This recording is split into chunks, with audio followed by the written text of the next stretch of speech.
بسم اللہ الرحمن الرحیم۔ سرد رات تھی، آسمان پر بادلوں کی آڑ میں دبی دبی سی چاندنی بچھی ہوئی تھی۔ سارا محلہ گہری نیند کی آغوش میں دفن ہو چکا تھا۔ گلی کے کونے پر ایک گھنڈر نما دیوار کے سائے تلے میں اپنی ننھی سی بچی کو سینے سے لگائے بیٹھی تھی۔ اس کا نازک سا چہرہ تپتے ہوئے بدن کی شدت سے سرخ ہو رہا تھا اور اس کی چھوٹی سی ہتھیلی پر میرے بوسیدہ دوپٹے کی گرہ بچھی ہوئی تھی۔ ہلکی ہلکی سسکیاں اس کے خشک لبوں سے نکل رہی تھیں اور میں بے بس لاچار اپنی قسمت کے تھپڑ کھائے بیٹھی اپنی قسمت کی لکیر میں لگی دراڑوں کو ٹٹول رہی تھی۔ میں نے آسمان کی طرف نظریں اٹھا کر بڑی مشکل سے لب ہلائے، یا اللہ، یہ کیسی آزمائش ہے، یہ کیسا درد ہے جو زندگی کی رگ و پے میں سرایت کر گیا ہے۔ ایک وقت تھا جب میرے شوہر کے سائے تلے زندگی پھولوں کی سیج تھی، کم تھا لیکن سکون بہت تھا۔ میرے میاں رحمت اللہ گاؤں کے واحد موچی تھے، جو تے سینہ ان کا پیشہ اور میرا فخر تھا۔ ہمارے پاس نہ پکا مکان تھا، نہ سونے کے زیور، نہ رنگ برنگے کپڑے، لیکن اتنی ہمت ضرور تھی کہ کسی کے آگے ہاتھ نہ پھیلایا تھا۔ صبح ہوتے ہی رحمت اللہ اپنی بوسیدہ صندوق دکان پر اٹھائے چلا جاتا اور شام ڈھلے جب لوٹتا تو ہنستے مسکراتے ہمارے لیے 2 وقت کی روٹی اور میرے لیے کبھی کبھار 1-2 سیب لے آتا۔ میری گود میں اللہ نے ایک بیٹی کی رحمت ڈال دی تھی۔ میں نے اس کا نام زینب رکھا تھا۔ زینب کی آنکھوں میں دنیا بھر کی معصومیت اور معصوم ہنسی تھی، جو میرے تھکے دل کی واحد ٹھنڈک تھی۔ میں نے اسے چھوٹے چھوٹے ہاتھوں سے اپنے ٹوٹے پھوٹے آنگن میں کھلا کر بڑا کیا تھا۔ کچے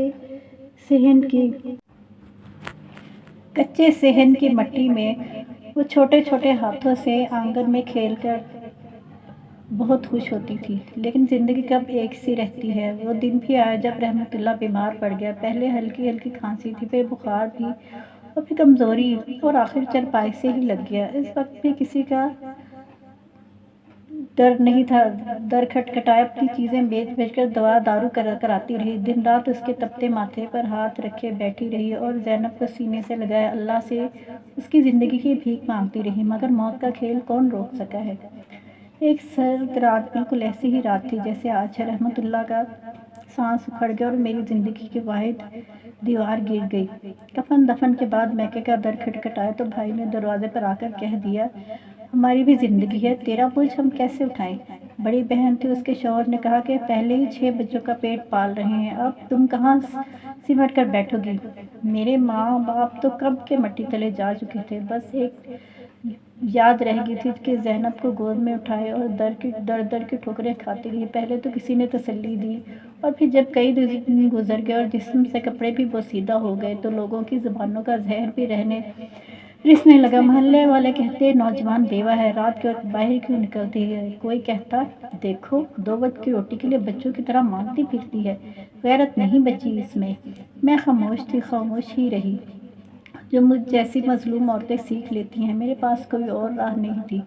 زینب بیمار ہوئی، بخار میں تڑپنے لگی اور میں اسے لے کر ہر دروازہ کھٹکھٹاتی رہی۔ پہلے ایک آنٹی نے خیرات دے دی، دوسرے دن کسی نے دروازہ بھی نہ کھولا۔ یہی حال آج کی رات کا تھا۔ شدید سردی میں زینب کا بدن کانپ رہا تھا، اس کی ہڈیوں کا ڈھانچہ صرف چمڑی سے ڈھکا تھا۔ میں نے اسے چادر میں لپیٹا اور اس کی ہچکیوں بھری سانسوں کے ساتھ ایک بار پھر آندھی طوفان کی طرح اندھیری گلیوں کا رخ کیا اور 2-3 دن ہر گھر کا دروازہ کھٹکھٹایا، صدا دی، بی بی اللہ کے نام پر ایک روٹی دے دو، میری بچی بہت بھوکی ہے، اللہ تمہیں دے گا، مگر ہر بار دروازہ بند کر دیا جاتا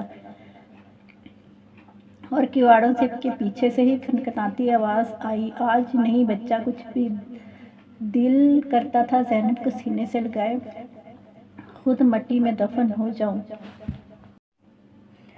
یا اس گلی کے کنارے پڑی اینٹ سے اپنا سر پھوڑ لوں، مگر بیٹی کی کمزوری آواز کانوں میں پڑتی اور اماں پیاس لگ رہی ہے، میں پھر اپنے آنسو پوچھتی اور اللہ کا نام لے کر آگے بڑھ جاتی۔ یہی تو ماں ہوتی ہے، دنیا سے لڑتی ہے، تقدیر سے الجھتی ہے، مگر اپنی اولاد کے لیے کبھی ہار نہیں مانتی۔ میرا دل ہر در کھٹکھٹانے پر اور ٹوٹتا جا رہا تھا۔ رات کی سرد ہوا ہڈیوں تک اتر رہی تھی۔ زینب کا ننھا سا جسم کانپ رہا تھا، میری انگلیاں سون ہونے لگیں، پاؤں شل ہو گئے اور سانس سینے میں پھنسنے لگی۔ میں دروازہ کھٹکھٹاتی رہی، ہر صدا میں دل سے یہی آواز نکلتی، بی بی ایک روٹی دے دو، میری بھوکی بچی ہے۔ یہ صدا کوئی پہلی بار تو نہیں تھی، کئی دنوں سے یہی معمول تھا، مگر آج رات نہ جانے کیوں دل میں کوئی اور ہی بوجھ تھا، شاید زینب کی سانسیں اکھڑ رہی تھی یا میرے صبر کا پیمانہ لبریز ہو رہا تھا۔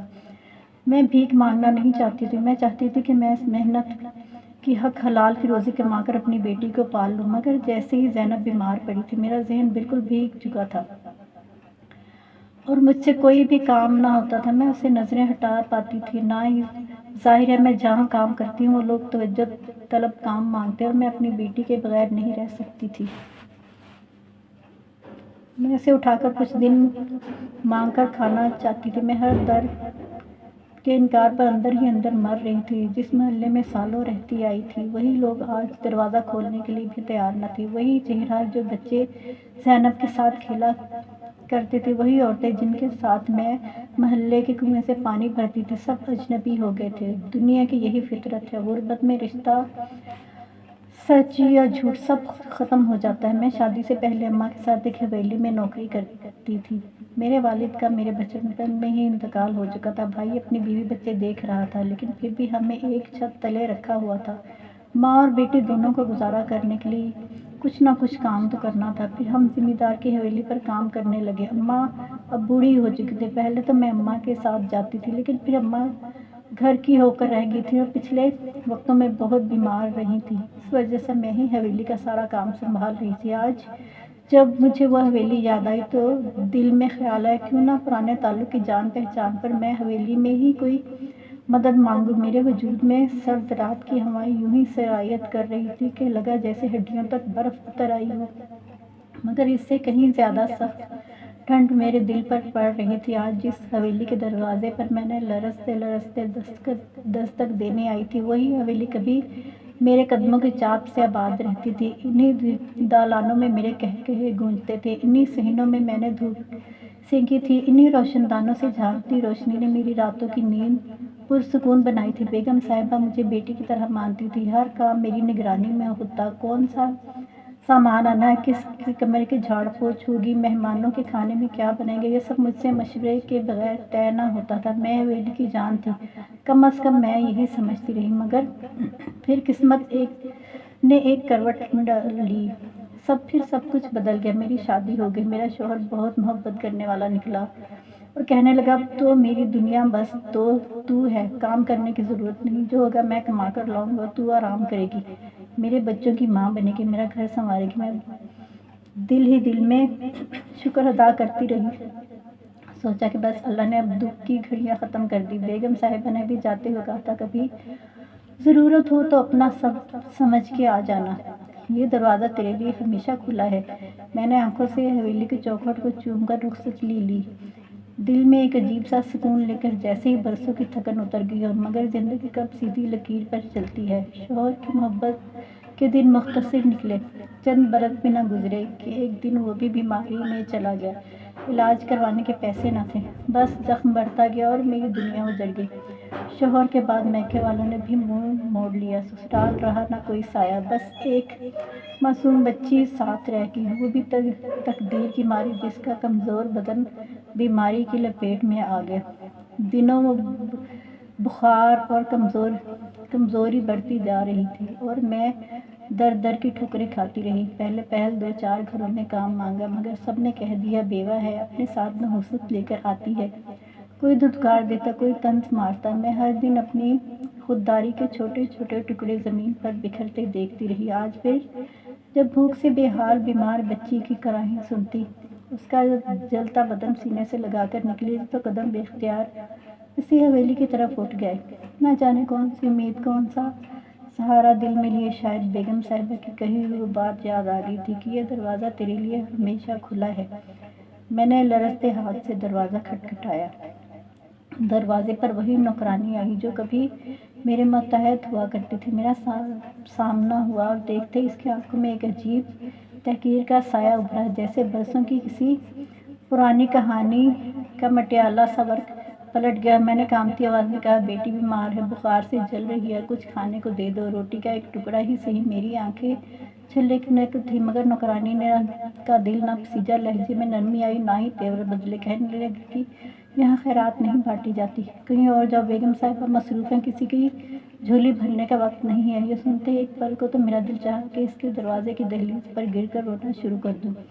ان کی قسمیں، ان کے وعدے یاد دلا دوں؟ بتاؤں کہ میں کون ہوں؟ میں وہی ہوں جس نے تمہارے لیے سردیوں میں ٹھنڈی راتوں میں حویلی کے دالان میں جاگ جاگ کر آکے سمیٹے، گرمیوں کی دھوپ میں ننگے پیر صحن دھوئے، تمہاری بگڑی بیٹیوں کے نخرے سہے، مہمانوں کے لیے دیگیں پکائی، کمر ٹوٹنے کے باوجود مسکراہٹ نہ چھوڑی، مگر غربت اور بے چارگی کا بوجھ اتنا تھا کہ زبان ساخت ہوگی۔ میں نے بچی کو سینے سے لگا اور اس کی گرم پیشانی چوم کر بمشکل آنکھوں کی نمی روکی اور خاموشی سے پلٹنے لگی۔ دل کے اندر کوئی چیخ اٹھا، جیسے کسی نے سینے میں دہتا ہوا انگارہ رکھ دیا ہو۔ قدم بوجھل تھے، پیچھے سے نوکرانی کی آواز آئی، اپنے جیسے مانگنے والی کہاں کہاں نہیں آتے، روز کوئی نہ کوئی بھکاری دروازے کھٹکھٹاتا ہے۔ میں نے سن لیا، مگر بغیر پلٹے، بغیر کچھ کہے رستے کی دھند میں آگے بڑھ گئی۔ ہر قدم کے ساتھ دل میں ایک سوال تھا، کیا رشتے، کیا وفائیں، کیا یادیں، سب جھوٹ تھیں۔ وہ وعدے، وہ بیٹی کہنے والے لفظ، سب محض وقت کی دھند میں گم ہو گئے تھے، دھوئے تھے۔ کسی زمانے میں جیسے حویلی کی باندی کہلاتی تھی، آج اس کی دہلیز پر بھکاری بن کر دھتکار دی گئی۔ قسمت نے وہ دن بھی دکھایا ہے جس دن اپنوں کے دروازے بند ہو جائیں، اجنبی راستے اجنبی لگنے لگے اور ماں کی گود میں بیمار بچی تڑپ رہی ہو۔ سرد ہوا بچی کی کھانسی سے ٹکرا کر میرے دل کو چھید رہی تھی۔ میں نے اپنی میلی چادر سے اس کا چہرہ ڈھانپ لیا اور قدم اس کی اندھی گلی کی طرف موڑ لیے، جہاں شاید سایہ بھی کوئی اللہ کا بندہ کوئی دروازہ کھول لے، نصیب جاگ جائے میرا۔ مگر حویلی کا وہ دروازہ بھیڑ چکی تھی۔ سننے کے بعد میرا دل پہلے سے کہیں زیادہ سناٹے میں ڈوب گیا، جیسے پوری دنیا اجنبی کی ہو گئی ہو۔ رات کی سیاہی جیسے میرے دل پر بھی اتر چکی تھی۔ مایوسی، تھکن اور دنیا کے دروازے بند ہونے کا کرب لیے میں سست قدموں سے واپس لوٹ رہی تھی۔ میرے قدم اتنے بھاری تھے کہ ہر قدم کے ساتھ جیسے زمین میرے اندر دھنستی جا رہی تھی۔ دل کہہ رہا تھا کہ اب جا کے بچی کے سرہانے بیٹھو اور اسے سینے سے لگا کر رو پڑو۔ کیا یہی زندگی ہے؟ کیا اسی کا نام نصیب ہے؟ وہی بیٹی جس کے لیے چند گھونٹ دودھ کی چاہ میں حویلی کے دروازے پر جھڑک کھائی۔ میں گلی کے نکڑ پر پہنچی تو یوں لگا جیسے محلے کی ہوا بھی تھم گئی ہو۔ ہر دروازے کی کنڈی لگی تھی، ہر کھڑکی بند تھی، بس سناٹا تھا جسے پوری بستی سو چکی ہے، میں تنہا جاگ رہی ہوں۔ تبھی میری نظر اس پرانی کوٹھی پر پڑی جس کا گیٹ ہمیشہ تالا لگا ہوا تھا۔ جب سے اس محلے میں آئی تھی، اس گھر کے بارے میں یہی سنا تھا، ان گنت کہانیاں سنی تھیں۔ کبھی کہتے کہ امیر سیٹھ کا گھر تھا جو اولاد کی محرومی میں پاگل ہو گیا، کہیں چلا گیا۔ کبھی کوئی کہتا ہے اس حویلی میں جن بھوت ہیں۔ کچھ دیر پہلے خبر اڑی کہ یہاں کوئی نئی فیملی آ بسی ہے۔ لوگ باتیں کرتے، بہت پردے والے لوگ ہیں۔ آج تک کسی نے ان کا چہرہ نہیں دیکھا، نہ کبھی وہ بازار نکلے، نہ محلے کی محفل میں شامل ہوئے۔ میں ہمیشہ اپنے در اور مصیبتوں میں اتنی الجھی رہی کہ کبھی ادھر نظر اٹھا کے بھی نہ دیکھا۔ مگر اس سناٹے میں آج اچانک اس پرانے خاموش گھر کی اوپری منزل سے روشنی جھلکنے لگی، ایک ہلکی سی روشنی جو کالے پردے کی اوٹ سے باہر جھانک رہی تھی۔ میرے قدم جیسے رک گئے، پوری گلی اندھیرے میں ڈوبی ہوئی تھی، صرف وہ ایک کھڑکی میں حیرت سے رک گئی، جیسے کوئی اندیکھے ہاتھ نے میرا بازو تھام لیا ہو۔ دل میں عجیب سا تجسس جاگا، وہی دل جو حویلی سے جھڑک کھا کر مردہ ہو چکا تھا۔ اس روشنی نے جیسے ایک بار پھر دھڑکن دے دی ہو۔ میں ہلکا سا جھونکا آیا اور ہر کھڑکی کا پردہ سرکا۔ ایک جھلک، بس ایک لمحے کی وہ جھلک بھی اتنی تیزی سے تھی کہ شاید میں نے وہم جانا، مگر نہیں، میں نے دیکھا ایک حسین نوخیز چہرہ، دودھ جیسی رنگت، بڑی بڑی آنکھیں جن میں جانے کون سا دکھ چھپا ہوا تھا، وہ سیاہ بال جو روشنی میں سلگتی رات کی طرح لگ رہے تھے۔ وہ نوجوان چند لمحے مجھے دیکھتا رہا، ہلکا ہلا، پھر کھڑکی کا پردہ واپس سرک گیا۔ میرے قدم من کے ہو گئے۔ کیا میں واقعی دیکھ بیٹھی تھی، یا غربت، بھوک اور تھکن نے آنکھوں میں دھندلا دی تھی؟ دل کے اندر ایک مدھم سی امید جاگی، وہ وہم نہیں تھا۔ تبھی ایک اور غیر متوقع لمحہ آیا۔ اسی کھڑکی کے نیچے والا دروازہ آہستہ سے کھلا، اتنی دھیمی آواز جیسے کوئی سرسراہٹ سی ہو۔ میرے دل میں دھڑکن تیز ہو گئی۔ اس سنسان رات میں جب سب دروازے بند تھے، ایک اجنبی دروازہ کھلنے کی آواز، اور میں دل میں جانے کس جذبے کے تحت میں نے پلٹ کر دیکھ لیا، اور دروازے کی اوٹ میں وہی نوجوان کھڑا تھا جس کی جھلک ابھی اوپر کی کھڑکی سے دیکھی تو اس نے آہستگی سے نظریں جھکائی، پھر ایک قدم نرم اور مہربان سی آواز میں کہا، آ جاؤ، اندر آ جاؤ۔ میرے قدم جیسے زمین میں دھنس گئے۔ میں نے ادھر دیکھا، کہیں کوئی دیکھ نہ رہا ہو۔ اس نوجوان کی آنکھوں میں جانے کیسی کشش تھی کہ میں چاہ کر بھی انکار نہ کر سکی۔ اس کی آنکھوں میں میرا دکھ، میرا کرب، میری بھوک، میری بیٹی کی طرف سب پڑ رہی تھی۔ بیٹی بیمار ہے، بہت دن سے بھوکی ہوں۔ میں نے بمشکل کہا۔ اس نے دروازہ بند کیا اور تھوڑا سا کھولا۔ اندر ماحول اجنبی اور لگ رہا تھا۔ باہر کی سردی کے برعکس اندر سے ایک عجیب سی حرارت تھی، ایک سکون جھلک رہا تھا۔ دروازے کے قریب ہی ایک دیا جل رہا تھا، جس کی روشنی میں اس کا چہرہ اور بھی روشن لگ رہا تھا۔ جانتا ہوں میں، اس کی آواز میں جانے کیا جادو تھا کہ میں بے اختیار دروازے کی دہلیز پر رک گئی۔ اندر قدم رکھتے ہی یوں لگا میرے پاؤں کی زنجیریں کٹ گئی ہوں۔ میں نے ارد گرد نظریں دوڑائیں۔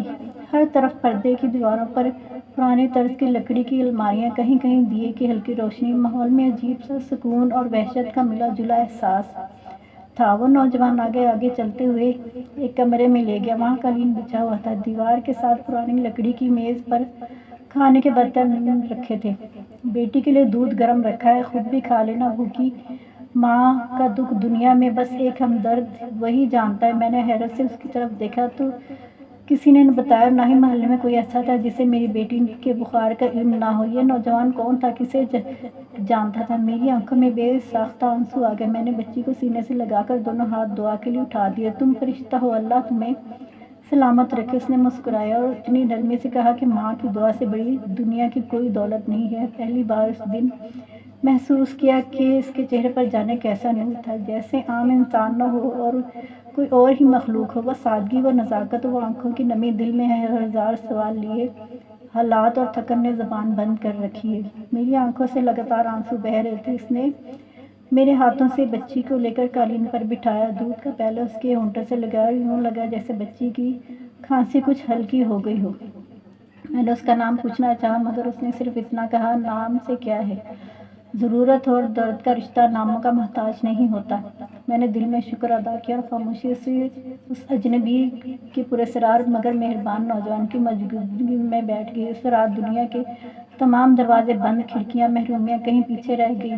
بس اس اجنبی پر پردے دار مکان کی روشنی، ایک مہربان آنکھوں والے شخص کی آغوش میں جس نے مجھے ویران اندھیرے میں جینے کا ہنر دیا۔ واقعی اس رات میری زندگی کی سب سے عجیب رات تھی۔ جب پہلی بار میں اس کے گھر کے اندر قدم رکھا، جیسے محلے کی ہر عورت ایک پراسرار بھوتیا سا مکان کہتی تھی، مگر جب اندر آئی تو میرا تو جیسے دل ہی بیٹھ گیا۔ یہ کوئی عام سا پرانا مکان نہیں تھا، یہ تو بہت ہی خوبصورت حویلی تھی۔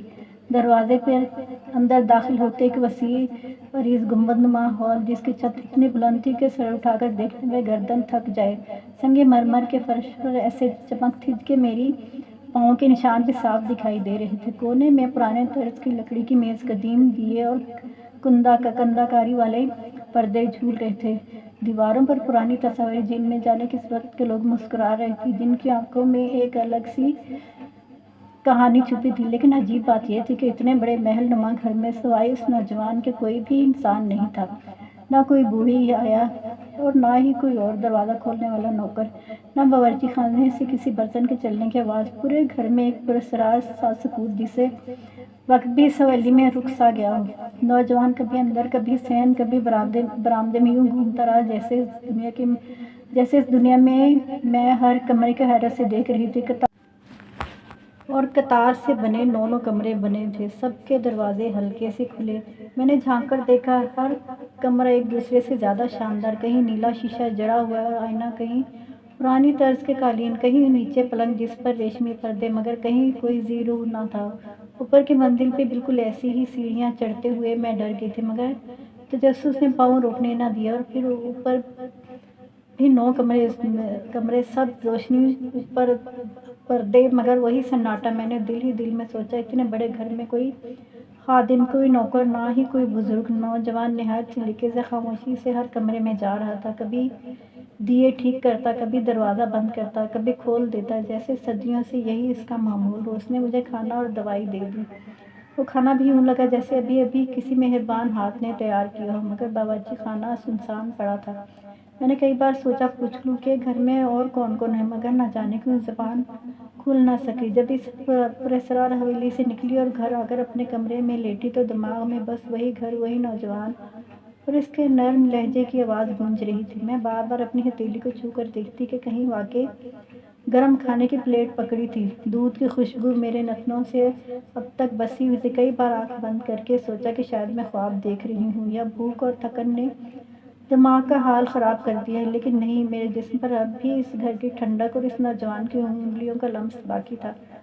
میں بار بار خود سے کہتی رہی، کیا واقعی کوئی انسان اتنے بڑے گھر اور سنسان محل میں اکیلا رہ سکتا ہے اور اتنی شفقت سے کسی اجنبی کی مدد کر سکتا ہے؟ پھر دل میں وسوسے آنے لگے، کہیں یہ کوئی جنات کا مسکن تو نہیں، یا وہ نوجوان کوئی انسان بھی تھا یا کہ نہیں۔ میری آنکھوں کے آگے اس کا نورانی چہرہ اور پرانے محل کے سناٹا بھری راہداری اب تک گھوم رہی تھی۔ میں نے اس کی رات اپنی بچی کو سینے سے لگا کر ساری رات جاگتے گزاری اور دل میں فیصلہ کر لیا کہ کل جا کر اس نوجوان سے ضرور پوچھوں گی کہ وہ کون ہے اور اس گھر میں اتنا تنہا کیوں ہے۔ مگر دل کے کسی کونے میں ایک انجانے سے گھبراہٹ بھی تھی، کہیں کوئی راز، کوئی کہانی، کوئی اندھیرا نہ ہو جو برسوں سے اس محل کی دیواروں میں چھپا ہو۔ گھر واپس آئی اور اپنی بچی کو بستر پر سلایا۔ دودھ اور روٹی کھانے کے بعد اس میں جیسے توانائی واپس آئی تھی۔ وہ تو گہری نیند میں سو چکی تھی، مگر میرے ذہن پر وہ نوجوان مسلسل حاوی تھا۔ کون تھا؟ جانے کہاں سے آیا تھا؟ آج تک میں نے پہلے کبھی اسے نہیں دیکھا تھا۔ کیوں نہیں دیکھا؟ پہلے تو لوگ اس کی گھر کے متعلق باتیں گھڑتے تھے کہ یہ مکان آسیب زدہ ہے، مگر آج اس گھر کے مکین نے میری زندگی کا رخ بدل دیا تھا۔ میرے دل سے اس کے لیے بے شمار دعائیں نکلتی جا رہی تھیں۔ یا اللہ، وہ جو کوئی بھی تھا اسے ہمیشہ خوش رکھنا۔ اس نے مجھے جاتے وقت روک کر کہا، میرا ذکر کسی سے مت کرنا، بس جب مدد کی طلب ہو میرے دروازے پر آنا۔ میں نہ جانے کب نیند کی وادی میں اتر گئی۔ پیاس کی شدت نے وجود کو جکڑا تو میری آنکھ کے آگے اندھیرا چھا گیا۔ بھوک کے چکر آج بھی اپنے گھر کا پانی جمع نہ کیا تھا اور پائپ لائن کا وقت صرف شام کے 6 بجے کھلتا تھا۔ تبھی مجھے اس نوجوان کا خیال آیا جس نے کل رات مجھے کھانا دیا تھا، مجھ پر ترس کھایا تھا۔ کچھ دیر بعد میں اپنے قدموں کی دھمک دبا کر اس حویلی کے پاس جا پہنچی۔ دروازے سے جھانکا تو منظر دیکھا وہ روح کو کپا دینے والا تھا۔ یہ تو وہی ہے جس نے کل رات مجھے کھانا کھلایا تھا۔ ایک پراسرار روشنی کے دائرے میں کھڑا تھا۔ اس کا آدھا چہرہ سائے میں تھا اور آنکھوں سے ایسی سرخی جھلک رہی تھی جیسے دہکتے انگارے ہوں۔ اس کے ہاتھ آسمان کی طرف اٹھے ہوئے تھے اور وہ کسی عجیب و غریب زبان میں ورد کر رہا تھا، زبان ایسی کہ میرے کانوں نے کبھی نہ سنی تھی، نہ سمجھ پائی۔ وہ الفاظ نہیں، جیسے سانپ کی پھنکار، جنگل کے درختوں کی سرسراہٹ یا کسی اور ہی دنیا کی گونج ہو۔ اس کے ارد گرد ہلکی نیلی اور سفید روشنی کا ہالہ بن رہا تھا۔ ہوا ساکت ہو گئی تھی اور کمرے کے اندر کا منظر کسی اور ہی جہاں کی کہانی سنا رہا تھا۔ میں دم بخود سانس روکے خوف اور حیرت کے بیچ لرز رہی تھی۔ بدن کی ساری رگیں سن ہو چکی تھی۔ دل میں وسوسے اٹھے کہ کہیں یہ کوئی شیطانی عمل نہ ہو۔ کچھ دیر بعد اس نے اپنے ہاتھ نیچے کیے اور جیسے ہی اس کی نگاہ دراڑ کی طرف اٹھی، میں ایک جھٹکے سے پیچھے ہٹ گئی۔ قدموں میں لرزش تھی، جسم پسینے میں بھیگا ہوا تھا۔ دل کی دھڑکنیں یوں دھک دھک کر رہی تھی جیسے سینہ پھاڑ کر باہر آ جائیں گی۔ میرے کانوں میں ابھی تک اس کے پڑھتے ہوئے الفاظ کی بازگشت گونج رہی تھی۔ عجیب سی گھبراہٹ اور خوف اور تجسس نے مجھے اپنی گرفت میں لے لیا۔ میں خود کو سنبھالنے کی کوشش کرتی ہوئی تیزی سے اپنے گھر کی طرف لوٹ گئی۔ دل بار بار کہتا، میں جو کچھ دیکھ کر آئی ہوں وہ کوئی عام انسان نہیں کر سکتا، یہ کوئی جنات کی حرکت ہے یا پھر وہ خود کوئی جن ہو۔ ساری رات اسی ڈر اور خوف میں آنکھوں میں کٹ گئی۔ بار بار کھڑکی سے اس ویران محل کی طرف نظر جاتی جہاں اب مکمل اندھیرا چھا گیا تھا۔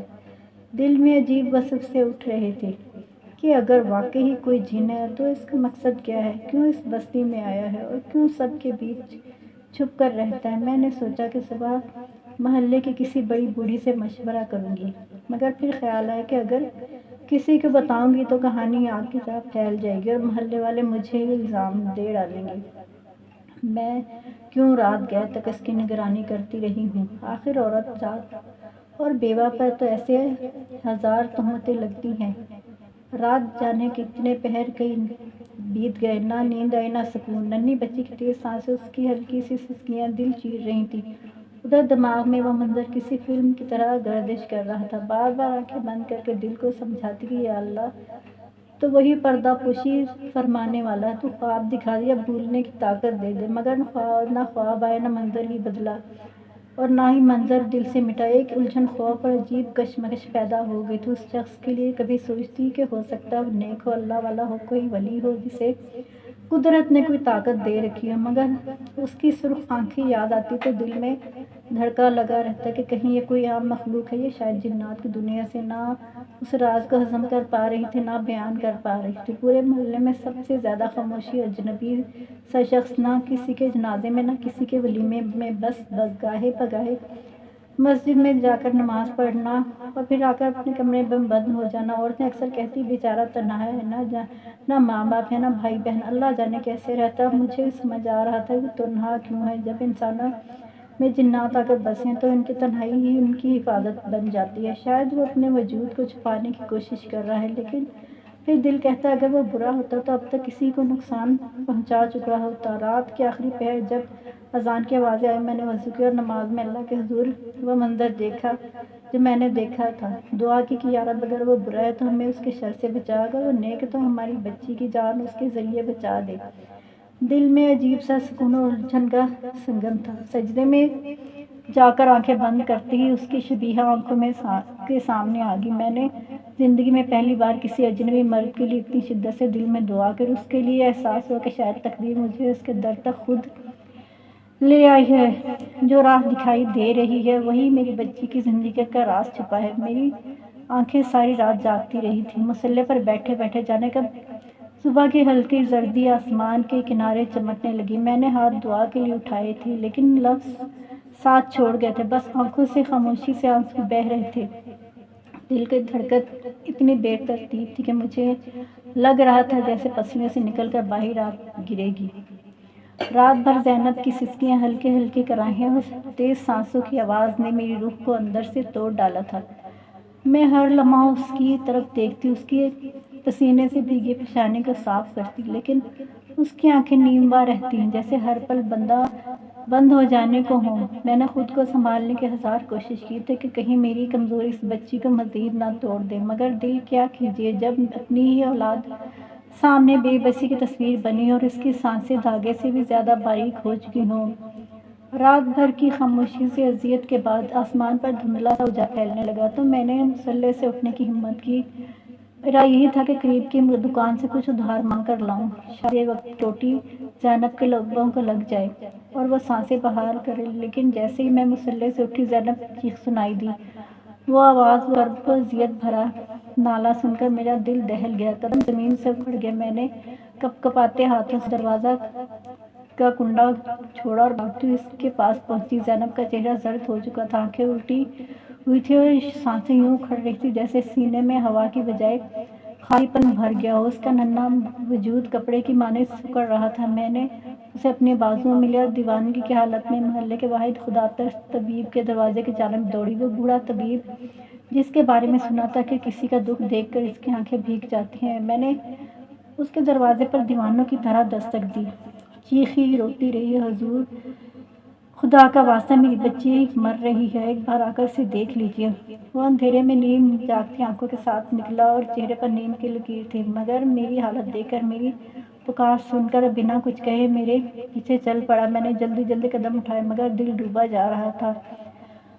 ہر قدم یوں لگ رہا تھا جیسے زمین مجھے نگل گئی ہو۔ جب ہم کمرے میں داخل ہوئے تو زینب کا وجود اب تیز سانسوں کے ساتھ تڑپ رہا تھا۔ میں نے جلدی سے طبیب کی طرف دیکھا، وہ آہستگی سے اس کے قریب آیا، اس کی نبض پر ہاتھ رکھا، اس کی پیشانی چھوئی، پلکیں جھکائی اور یوں گہرا سانس لیا جیسے کوئی آخری امید بھی ختم ہو چکی ہے۔ میرا دل دہل گیا۔ میں نے ہمت کر کے کہا، کیا ہوا بابا؟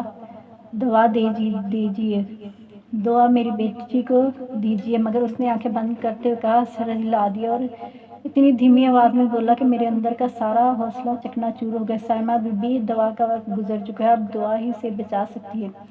یہ جملہ سن کر مجھے لگا جیسے کسی نے میرے کانوں میں انگارے ڈال دیے ہوں۔ میں گھنٹوں سے جو اپنے دل کو سنبھالے ہوئے تھی وہ دیوار یکدم گر گئی۔ میں زینب کے پاس زمین پر بیٹھ گئی، اس کا ننھا سا ہاتھ اپنے ہونٹوں سے لگایا، بے اختیار رونے لگی۔ یا اللہ، امتحان مجھ سے نہ لے، یہ تو میرا واحد سہارا ہے، یہ تو میرا جیتا جاگتا خواب ہے، مجھ پر رحم کر یا اللہ، یا اللہ۔ بچا لے میری بچی کو۔ آنسو رخساروں سے بہہ کر زینب کی سوکھی پیشانی پر گر رہے تھے۔ میں جانتی تھی کہ زینب نے ساری زندگی غربت اور تنگ دستی میں گزاری تھی۔ بچپن سے یتیمی کا داغ اس کی پیشانی پر تھا۔ میرے خواب تھے میری بچی بڑی ہوگی، اسکول کا یونیفارم پہن کر اسکول بھیجوں گی، پیٹ بھر کر کھانا کھائیں گے، محنت کروں گی۔ وہ صبر کی تصویر بنی رہتی تھی، اس کی نرم ہنسی، اس کی معصوم باتیں اور ماں ماں کہہ کر گلے لگنا، یہ سب مجھے ہر دکھ بھلا دیتا تھا۔ میں نے سوچا بھی نہ تھا کہ وقت اتنی بے دردی سے وار کرے گا۔ کل شام جب وہ بخار میں تپ رہی تھی، میں نے اسے گود میں لے کر مصلے پر بٹھایا تھا۔ وہ نیم جاگتی حالت میں بس یہی کہہ رہی تھی، اماں میرا سر دکھ رہا ہے، اماں مجھے اپنے پاس سلا لو۔ میں بے بس تھی، دوا کے پیسے نہ تھے، پاس پڑوس سے مانگو تو سب نے انکار کر دیا، بے حسی دکھائی۔ اب وہی زینب میری آنکھوں کے سامنے موت و زندگی کی جنگ لڑ رہی تھی۔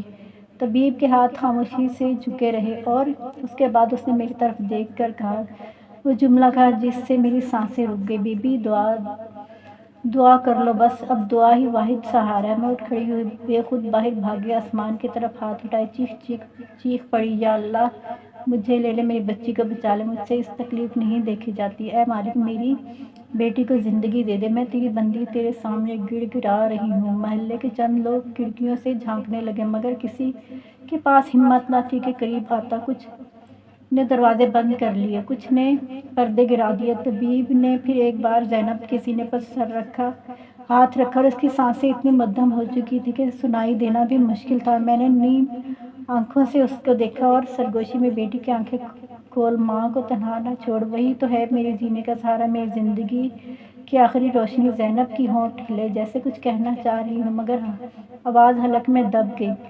میں نے جھک کر اس کے کان میں سورہ یاسین پڑھنی شروع کر دیا۔ ہر آیات کے ساتھ میرا دل زور زور سے دھڑکنے لگا اور میں رو رو کر گڑ گڑا کر اللہ سے فریاد کرتی رہی۔ کمرے میں موت کی سی خاموشی تھی، باہر ہلکی ہلکی ہوائیں چل رہی تھیں اور اندر زینب کی بے ترتیب سانسیں۔ وقت جیسے رک گیا تھا، ہر لمحہ ایک اذیت بھرا طویل صدی بن گیا تھا۔ میں ایک ماں، ایک بے بس ماں، جس کے آنسو بھی زخموں پر مرہم نہ بن سکتے تھے، اس کی مسلسل دعائیں پڑھ پڑھ کے پھونک دم کر رہی تھی۔ وہ طبیب اب یہاں سے جا چکا تھا۔ محلے کی بے حسی کافی حد تک اور بڑھ گئی تھی، کسی نے جھانک کر بھی نہ دیکھا۔ کسی کے مرے ہوئے انسان کا سہارا بھی بننا بہت مشکل تھا۔ حالات جانتے تھے کہ میرے اوپر کیا بیت رہی ہے۔ تبھی اچانک دروازے پر ہلکی سی دستک ہوئی۔ جب میرا دل بے قراری کے عالم میں اللہ کے حضور جھکا ہوا تھا، ہاتھ دعا کے لیے اٹھے ہوئے تھے اور ہونٹ کانپ رہے تھے، دروازے پر ہلکی سی دستک ہوئی۔ میں نے نم آنکھوں سے پلٹ کر دیکھا تو وہی نوجوان دروازے پر کھڑا تھا۔ اس کی آنکھوں میں آج پہلے سے زیادہ اداسی اور عجیب سی تڑپ تھی، جیسے وہ دور کھڑے زینب کی تکلیف اپنی روح میں محسوس کر رہا ہو۔ میرا دل جیسے دھک کر رہا ہو۔ لڑکھڑاتی ہوئی دروازے کی جانب بڑھی اور آنکھوں میں آنسو لیے لرزتی آواز میں کہا، دیکھو دیکھو، زینب کی حالت کتنی بری ہو گئی ہے، اس کی سانسیں اکھڑ رہی ہیں، اس لیے دعا کرو، کچھ کرو، میرا دل پھٹ رہا ہے، میں اپنی بچی کو کھونا نہیں چاہتی ہوں۔ نوجوان آگے بڑھا اور میرے کندھے پر ہاتھ رکھ کر آہستہ سے بولا، پریشان مت ہو، میں اسے بچا سکتا ہوں، میرے پاس طاقت ہے، ایسی طاقت کہ موت کو بھی کچھ دیر کے لیے روکا جا سکتا ہے۔ میں اس کی آنکھوں میں جھانکنے لگی، وہاں ایک عجیب سا سکون تھا، ایک انجان سی دنیا کا عکس، جیسے وہ عام انسان ہو۔ میرے دل میں خوف کی لہر دوڑ گئی۔ میں کانپتی ہوئی آواز میں بولی، کون ہو تم؟ کیوں ہر بار اس مصیبت میں تم میرے کام آتے ہو اور اب کہہ رہے ہو زینب کو بچا سکتے ہو؟ کون ہو تم؟ جہاں تک میرے علم میں ہے، یہ بستی تو بے حسوں کی بستی ہے۔ میں جب سے یہاں پر رہ رہی ہوں، کسی نے میری غربت میں میرا ساتھ نہیں دیا، کبھی مجھ سے یہ تک نہیں پوچھا کہ میں بھوکی ہوں یا مر رہی ہوں۔ یہ تو بدبختوں کی بستی ہے، اس میں تم ایک کس طرح سے احساس والے ہو؟ آخر اتنی مہربان کیوں ہو تم؟ نوجوان نے ایک لمحے کو آسمان کی طرف دیکھا، پھر گہری سانس لے کر بولا، میرا ایک راز ہے جو برسوں سے میرے دل میں قید ہے، آج بتانا پڑے گا۔ میں انسان نہیں ہوں۔ یہ سن کر میرے قدم جیسے زمین میں دھنس گئے ہوں۔ میں کانپتے لبوں سے بولی، کیا؟ اس نے پھر سے کہا، میں صدیوں پہلے جنات کی دنیا میں ایک جرم کا مرتکب ہوا تھا، ایک ایسی غلطی کہ جس کی سزا کے طور پر مجھے انسانوں کی بستی میں بھیج دیا گیا، تاکہ میں یہاں نیکی کر کے مسکینوں یتیموں کی مدد کر کے اپنے گناہ کم کروں۔ ہر بار جب کوئی بے سہارا ماں اپنے بچے کے لیے روتی ہے، ہر بار جب کوئی مسکین در بدر ٹھوکریں کھاتا ہے، میں وہاں پہنچ جاتا ہوں، کیونکہ یہی توبہ ہے، یہی میری سزا، یہی میری نجات کا راستہ ہے۔ میری آنکھوں سے آنسو مسلسل بہنے لگے۔ میں نے کانپتے ہوئے ہاتھوں سے زینب کی طرف اشارہ کیا، تو پھر بچا لے میری بچی کو، اسے بچا لے۔ میں تیری اس بات کا ذکر کبھی کسی سے نہیں کروں گی، تیرے راز کی حفاظت کروں گی، بس میری زینب کو موت کے منہ سے نکال لے۔ وہ نوجوان میرے قریب آیا اور اس کی آنکھوں میں نمی آ گئی۔ بولا، تمہاری ممتا کے آنسو مجھ پر قرض ہیں، میں اپنی طاقت سے اس کی جان بچاؤں گا، لیکن یاد رکھنا، میرا اصل چہرہ، میرا اصل راز کبھی کسی کو نہ بتانا۔ میں جنات کی دنیا کا باغی ہوں، اور اگر میری دنیا والوں کو خبر ہوگی تو نہ تم سلامت رہو گی نہ زینب۔ میں نے اس کے قدم پکڑ لیے۔ میں وعدہ کرتی ہوں کبھی کسی سے ذکر نہیں کروں گی، بس میری بچی کو بچا لے۔ وہ نوجوان جھک کر زینب کی دھڑکن سننے لگا اور اس کے ماتھے پر ہاتھ رکھا، جیسے کائنات کی ساری توانائی اس کے وجود میں سمٹ آئی ہو، اور میں دم سادھے اس منظر کو دیکھ رہی تھی کہ میری زینب کے ہلکے ہلکے ہونٹ ہلنے لگے اور وہ کسمسائی۔ محلے میں سبھی لوگ جانتے تھے کہ میری زینب کس کرب میں مبتلا تھی۔ دن رات اس کا کانپتے بدن، تیز سانسیں اور دھڑکنوں کو بے ترتیب سب کی نظروں کے سامنے تھے، مگر کسی نے بھی پلٹ کر نہ پوچھا کہ میں کس حال میں ہوں، زینب کا کیا بنا، دوا ملی یا نہیں، افاقہ ہوا یا نہیں۔ سب اپنے اپنے گھروں میں دب کے بیٹھے تھے، اور میں تھی کہ رات رات جاگ کر دن بھر روتے روتے ٹوٹی چھت کے نیچے اللہ سے لو لگا کر بیٹھی تھی۔ مجھے یاد ہے میں نے کئی بار محلے کی مسجد کے امام صاحب کے پاس جا کر پانی دم کروایا تھا، ہاتھ جوڑے تھے، منت کی تھی کہ میری بچی کو دم کر دو، اسے شفا کی دوا دو۔ وہ بھی اس وقت ہمدردی کے لبادے میں لپٹے ایک نرم لہجہ اختیار کر کے بولتے، بی بی صبر کر، اللہ کی رضا ہے، جو وقت آئے گا گزر جائے گا۔ لیکن میں جانتی تھی کہ اس کی نیت میں کیسا کھوٹ تھا، اس کی آنکھوں میں مجھے دیکھنے کا انداز ہی بتا دیتا تھا کہ وہ میری مجبوریاں جان کر دل میں کچھ اور ہی ارادہ رکھتا ہے۔ وہ چاہتا کہ میں بار بار اس کے در پر آؤں، اس کے چوکھٹ پر ہاتھ پھیلاؤں، تاکہ وہ اپنی مرضی کا فیصلہ مجھ پر تھوپ سکے۔ میرے حالات کا فائدہ اٹھانا چاہتا تھا، اور میں اپنی بیٹی کی محبت میں اپنی عزت کی پرواہ کیے بغیر در در بھٹک رہی تھی۔ اب جب اس خاموشی سے ویران آنکھوں والے نوجوان نے، جیسے کبھی کسی نے محلے میں بیٹھک میں نہ دیکھا، نہ کسی مجلس میں شریک ہوتے پایا تھا، میری زینب کی حالت دیکھ کر نہ صرف مدد کی بلکہ اسے شفا بھی ملی، تو امام صاحب کے سینے پر سانپ لوٹنے لگے۔ انہیں اپنے علم میں اپنی حیثیت اور اپنی جھوٹی برتری کا غم تھا۔ وہ سمجھتے تھے کہ محلہ انہی کی زبان سے بولتا ہے، انہی کے اشاروں پر چلتا ہے۔ اب جب انہیں خبر ملی کہ زینب کی طبیعت سنبھلنے لگی ہے، اور وہ نوجوان جسے وہ ہمیشہ حقارت سے دیکھتے رہے اس کی دعا اور مدد سے ایسا ہوا ہے، تو ان کا غرور انا بری طرح ٹوٹ گئی۔ اسی رات مسجد کے صحن میں بیٹھ کر جمائی گئی چند وہی منافقین جو ہر بات پر امام صاحب کی ہاں میں ہاں ملاتے تھے، جمع ہوئے۔ امام صاحب نے بڑے غصے میں بھرے ہوئے لہجے میں آواز میں کہنا شروع کیا، اور لوگو، یہ نوجوان جادوگر ہے، میں نے تمہیں پہلے بھی خبردار کیا تھا، یہ تمہارے بچوں کو لے جائے گا، یہ اپنی چالاکی سے بیوہ عورتوں اور یتیموں کو رلاتا ہے، اور اب تم دیکھ رہے ہو کہ اس نے زینب پر کون سا عمل کر دیا، اور تم سب خاموش ہو۔ محلے والے جو کل تک اپنی بے حسی میں ڈوبے ہوئے تھے، اب ایک دوسرے کا منہ تکنے لگے۔ کوئی زبان سے کچھ نہ کہہ سکا، مگر ان کے چہرے پر وہی پرانی خود غرضی، وہی منافقت، وہی موقع پرستی تھی۔ سب جانتے تھے کہ زینب کو کون سا مرض لاحق تھا، اور کسی نے اس کی سانسیں بحال کی تھیں، مگر امام صاحب کے کہنے پر سب نے سر ہلا دیا۔ کسی نے یہ نہ کہا، مولوی صاحب، جب زینب مرنے کے قریب تھی تب تمہارے دم درود نے کیا فائدہ دیا؟ جب یہ نوجوان بے غرض ہو کر بنا کوئی شرط رکھے اللہ کے نام پر مدد کے لیے آیا، تو اب تمہیں کیوں تکلیف ہو رہی ہے؟ مگر منافقین کا کام یہی ہوتا ہے، وہ کبھی سچ کی حمایت نہیں کرتے، صرف طاقتور کی ہاں میں ہاں ملاتے ہیں۔ اب محلے بھر میں میرے خلاف باتیں شروع ہو گئی۔ کوئی کہتا بیوہ تو پہلے ہی مسکین ہے، اب تو نہ جانے کسی جادوگر کے پیچھے لگ گئی۔ کوئی بولتا اللہ جانے زینب پر کیسا عمل ہوا ہے، یہ تو دونوں مرنے کے قریب تھی، اب ہنستی کھلکھلاتی پھر رہی ہیں، یہ معمولی بات تو نہیں۔ سب سے زیادہ زہر امام صاحب ہی گھول رہے تھے۔ کبھی مسجد کے بعد بچوں کو نصیحت کے نام پر ڈراتے، بچوں اس نوجوان کے قریب نہ جانا، وہ جادوگر ہے، وہ تمہیں ورغلا کر لے جائے گا۔ کبھی بڑوں کو سمجھاتے، دیکھو اگر محلے میں اس طرح کے لوگ رہنے لگے تو اللہ کا عذاب نازل ہوگا، ہم سب تباہ ہو جائیں گے۔ میرا دل اندر ہی اندر کٹتا تھا، میں جانتی تھی میرا قصور صرف اتنا ہے کہ میں نے اپنی بیٹی کی جان بچانے کی دعا کی کس کے در پر مانگی تھی، اس در پر جو اللہ کے بندے کا در تھا، جس کی نیت کی پاکیزگی اور دل کی صفائی سے میرا ساتھ دیا۔ مگر امام صاحب کا زخم ابھی اپنی انا کا تھا، وہ برداشت نہیں کر پا رہے تھے کوئی اور شخص جو ان کے علم و ورد کے آگے سر نہ جھکائے، محلے میں نیکی کرے اور لوگوں کی مدد کرے۔ ایک دن امام صاحب نے یہاں تک کہہ دیا، میں کہتا ہوں کہ اگر تم لوگ اس بیوہ اور اس نوجوان کا ساتھ دو گے تو مسجد کی اذان بھی بند کرا دوں گا اور تم سب کو اپنی دعاؤں سے محروم کر دوں گا۔ یہ سن کر کچھ لوگ تو ڈر گئے، مگر اب کچھ خاموش تھے جو سب جانتے تھے مگر زبان نہ کھول سکے، کیونکہ انہیں اپنی روزی، اپنی سلامتی اور اپنی جھوٹی عزت عزیز تھی۔ میرے دل میں عجیب سی اداسی اور بے بسی چھا گئی۔